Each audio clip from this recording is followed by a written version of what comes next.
when it comes to writing utilities, there are two major factors. One is action, and the other is dialogue. And so with the action part, you've probably heard of E.M. Forster's quote on the king died, then the queen died is not a story. And then the king died, and the queen died because of grief is a story. So my point in including that is that actions, without them, there is no story. Actions, I mean when a character does something about a situation, and this could be acting on a decision, reacting to something, or when their physical instincts kick in, like running or something like that. It can be as simple as a story beat, or as complicated as a battle scene. But whatever it is, what your character does is pivotal to the story. And to illustrate this, in one of my first drafts for my Viking book that I'm getting ready to publish, one of my beta readers was like, your character is not really moving the plot. The plot is moving on your character, and your character is just getting dragged along. And something that I thought of while I was writing the blog post for this was Joy and Sadness from Inside Out. You may remember this one scene where they're in I don't know what they called it, but the memories that are set up on shelves, and Sadness is just laying on the ground, and Joy's like, come on, Sadness, let's go, and she grabs her foot and just starts dragging her. That's what the plot was doing to my characters. The plot was taking my character by the foot and just dragging her along, because she was not doing anything about the plot. And this really annoys readers, because it makes your characters feel very weak and passive and just not overall very good. So this is the danger of not letting your characters take action. It makes the story flat. And the solution is to make the characters do more. They should be the ones moving the plot forward by what they do. And as always, there are exceptions. There are some times where you might want your story to move your characters forward, but this is the exception, not the rule. And when your characters are doing things, they don't even need to succeed in what they do.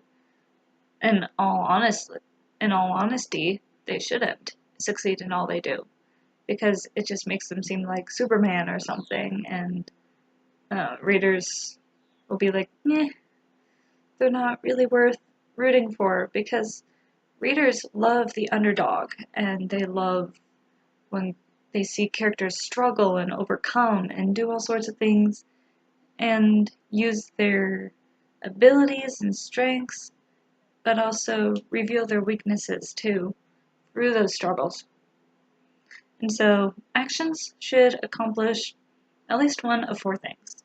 The first is it should move the story forward. Actions always have consequences, whether good or bad, and there's no exception to this. So you should be able to use these to lead the story where you want it to go. Anything that doesn't add to the story should be cut out.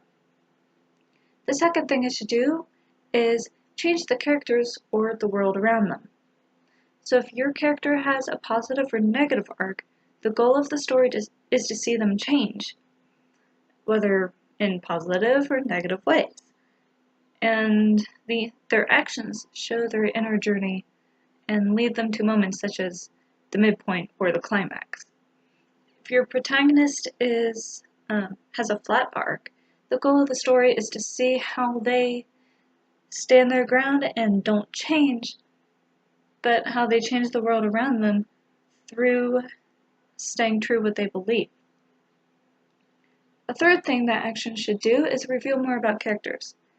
Have you ever heard the saying that goes something like, actions speak louder than words? Yeah, it's true. Especially in fiction, because if a character isn't the protagonist, you can learn whole oceans from what they do. You can learn what motivates them, what gives them a sense of justice, what angers them, what makes them afraid. Make sure their actions are align with their personality, however, except except if they're purposefully mysterious and contradictory. This makes really interesting characters, and some of my favorite characters are contradictory. And you have to be careful with how you do this, though, because I've seen it done poorly, I've seen it done well. So this is not something you can just whip together, just like a lot of other things in writing. And the fourth thing that action should do is reflect the theme.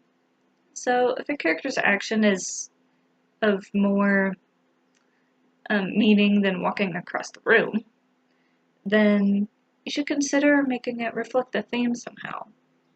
Like if your theme is forgiveness, like in my book, then maybe have your character react a certain way when she sees someone who offended her last week. Alright, so dialogue. In every single book I've read, there has been dialogue, and that's not surprising because dialogue is the most natural way for a lot of people to communicate. And it has so much potential, possibly more than actions, because, like I mentioned, it's like actions do speak louder than words, but when you have dialogue, you can get even deeper than just surface level stuff. So you can have something as out there and surface level as ordering a pizza, or you can go as deep as hinting you love somebody and you want a date. This means it is really tricky to master this technique, and frankly, it's one of the parts of writing I struggle with the most, because I like to think of myself as being a very honest person, and I tend to say things how they are, even if it's not socially acceptable at the time.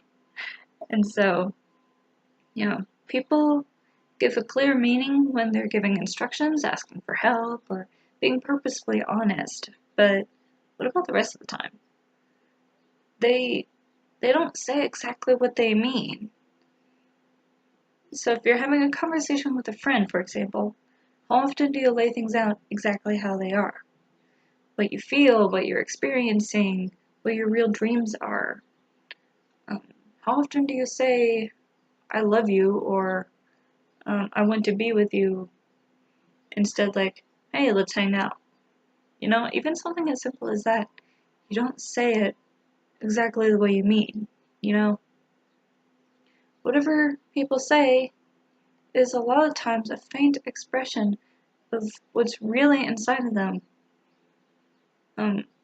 Sometimes even if they're talking to the closest of friends. And so, how could our characters be any different? So, they might hide even more meaning behind their dialogue. To make their interactions rich, you should try to infer what they're thinking by what they say. Humor is a great way of doing this. But I personally find it really hard to do humor too. So, so deep humor is. I'm not there yet. I'm trying though. I'm trying. I think I have a good sense of humor personally, but then I start writing and I just lose all my sense of humor. I'm a different person on paper than I am in real life, and I don't know. Maybe there'll be a future post.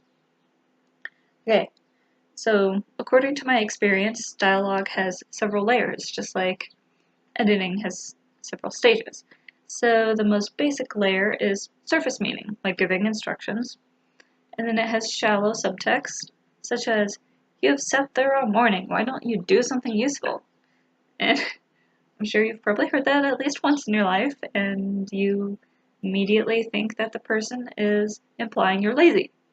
And I bet they are. if they say that to you. And then there's deeper subtext where it's not exactly, it's not as clear as the shallow subtext. One of my favorite examples of this is wisdom has been chasing you, but you've always been faster.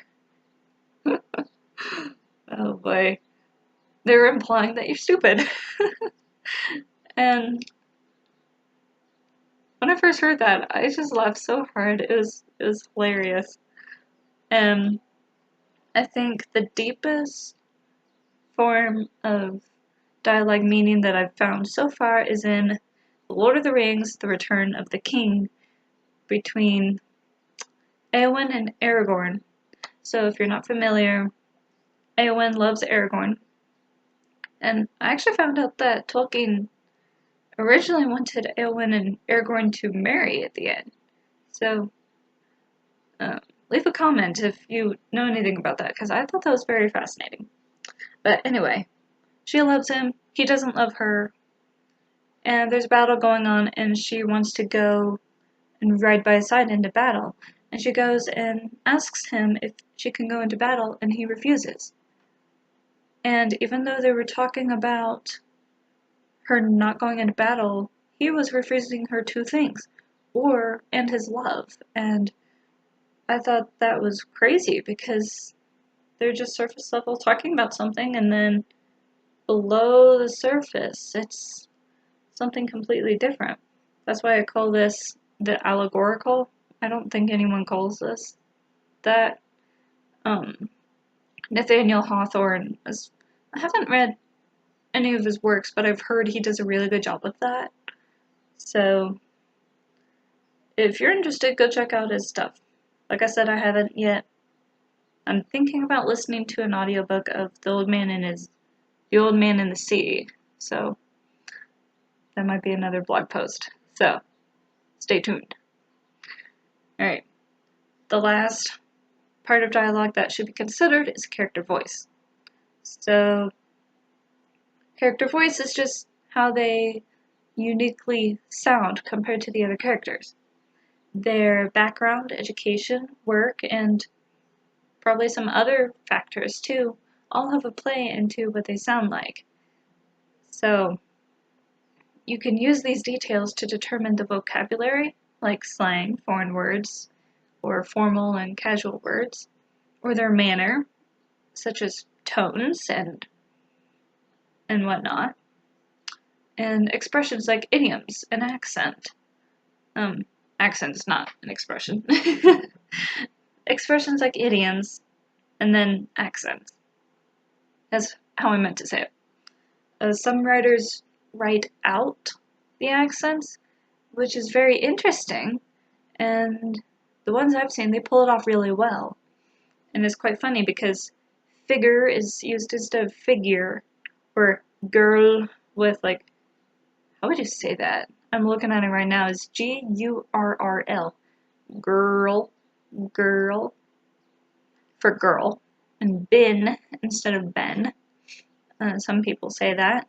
Where I'm from, people say ben, not bin. But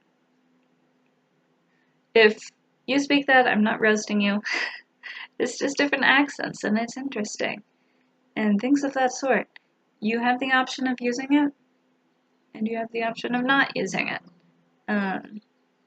The caution I would give you is that if you're going to spell out accents, you need to do it consistently, and you need to know the accent really well so that people who have the accent won't stop reading your book just because you abuse their accent or something. So, but when it's done well, it adds flavor and uniqueness and originality to the book that it wouldn't have had before. And so, I think it's worth it sometimes. It's just not applicable all the time. Depends on what your book needs. So, actions and dialogue are another maker or breaker of your story. They're powerful tools that you can wield powerfully, but you gotta be careful because if they're not wielded properly, they will ruin everything. But if great writers before you could master them, I'm sure you can too. So keep writing, and I'll see you next time.